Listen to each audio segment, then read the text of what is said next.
समय पहले की बात है। कुशीनगर नाम के एक राज्य में एक राजा राज किया करता था।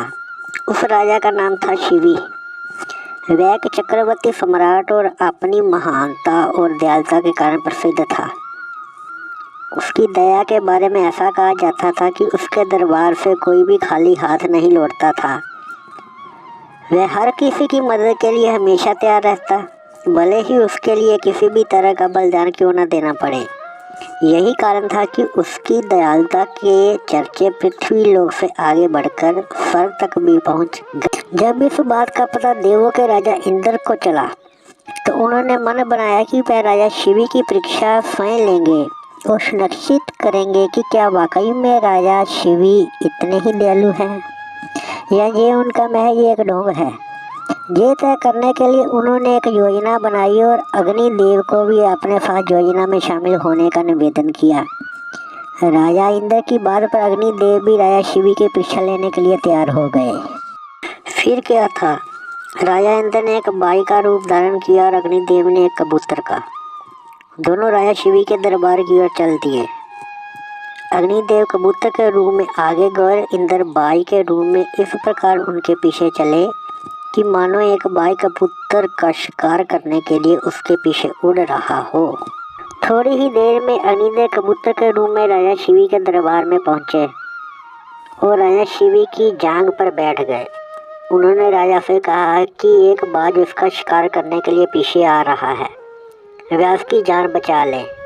कबूतर की ये बात सुनकर राजा ने कहा, बिल्कुल भी चिंता न करो, मेरे होते हुए वह बाई तुम्हारा कुछ भी बिगाड़ नहीं पाएगा। मैं तुम्हारी रक्षा करने का वचन देता हूँ।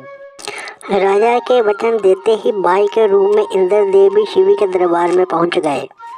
उन्होंने शिवी से कहा कि वह कबूतर मेरा शिकार है, उसे मारकर वह अपनी और अपने बच्चों की भूख मिटाएगा। बाई की बात पर राजा ने कहा, मैंने इस कबूतर को वचन दिया है कि मैं इसके प्राणों की रक्षा करूँगा, इसलिए मैं इसे तुम्हें नहीं दे सकता। राजा की ये बात सुनकर बाज बोला, अगर आप इसे मुझे नहीं देंगे तो मैं और मेरे बच्चे भोजन के अभाव में भूखे रह जाएंगे, इसलिए इसे तो आपको देना ही होगा। बाज की ये बात सुन राजा शिवी थोड़ी देर सोच में पड़ गए और कुछ विचार करने लगे।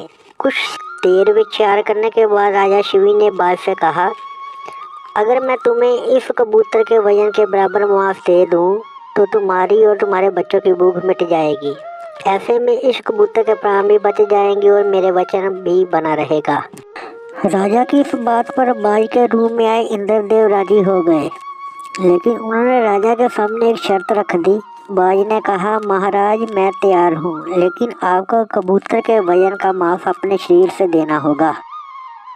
बाज की ये बात सुनकर राजा ने सोचा कि कबूतर का वजन कितना होगा। अगर मैं अपने शरीर से ही इसके वजन के बराबर मांस दे देता हूँ तो इस कबूतर की जान बच जाएगी।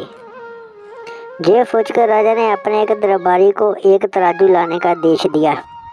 दरबार में तराजू लाया गया। राजा ने तराजू के एक पलड़े पर कबूतर को रखा और चाकू से अपनी जांघ से एक टुकड़ा काटकर तराजू के दूसरे पलड़े में रख दिया, लेकिन तराजू तनिक भी नहीं हिला। ये देखकर राजा ने एक और टुकड़ा काटकर तराजू पर रखा। उसके बाद भी मांस का टुकड़ा कबूतर के वजन से काफी कम था। उन्होंने धीरे धीरे कर अपने आधे शरीर के मांस को निकालकर तराजू पर रख दिया। उसके बाद भी मांस का वजन कबूतर के वजन से कम हो रहा था।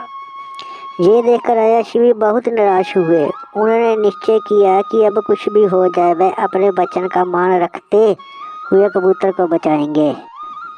ये सोचकर वह खुद ही तराजू के पलड़े पर बैठ गए और तराजू पर कबूतर का पलड़ा ऊपर आ गया। राजा ने बाज से कहा, तुम मेरे पूरे शरीर का मांस ले लो और कबूतर को छोड़ दो। ये सुनकर इंद्रदेव को राजा पर दया आ गई।